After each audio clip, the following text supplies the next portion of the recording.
America first.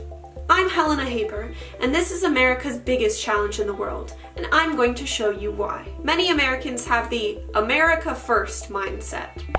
They believe, whether consciously or subconsciously, that issues in America are most important and need our utmost effort and undivided attention. At the same time, those with this mentality often forget that other countries exist and that their issues matter just as much as America's.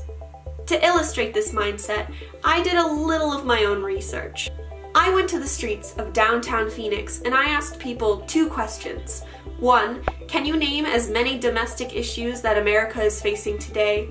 And 2, can you name as many international issues that the world is facing on a whole? Although some people could name tons of domestic issues. Racial equality, housing, immigration, police brutality, Black Lives Matter, sexual harassment, sexual assault in the workplace, in every place. When it came to international issues, I'm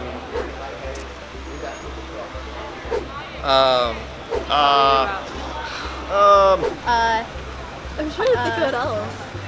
not so hot. Overall, more people named less international issues than they could domestic issues. These results show that most people think of issues that seem close at hand, ones that are specifically impacting America. Even most international issues that were mentioned had something to do with our country.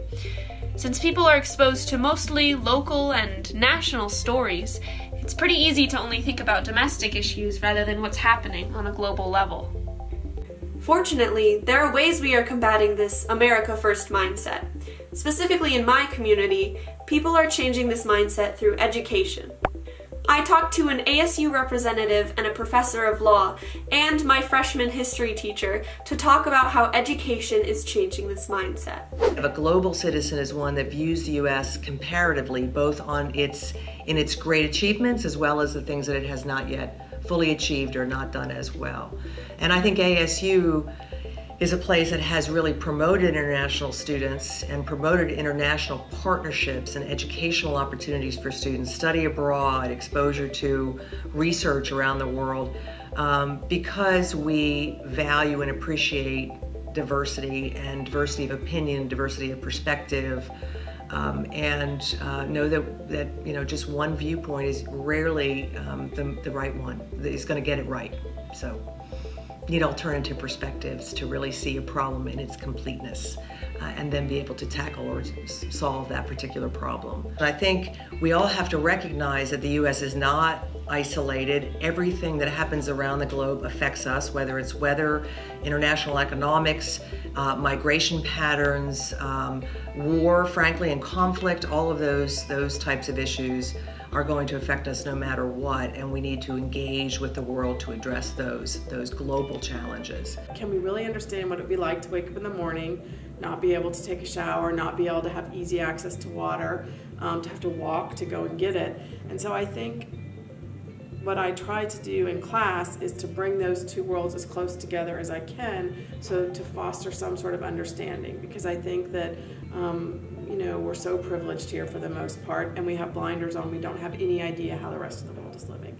And so it would be my hope that by choosing Africa and by choosing some of the places in the Middle East that are war-torn, Syria for example, and also Palestine, that we really can start understanding that not everyone is as fortunate. Because I think that there is this disconnect, which I think is unfortunate, and this idea of us and them, or us and other.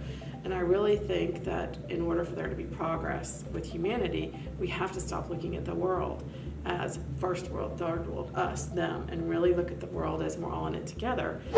If we have a more open and global mindset when it comes to facing both domestic and international issues, and whether we learn this through education or other means, being a so-called global citizen will foster a richer and deeper understanding and connection to the world.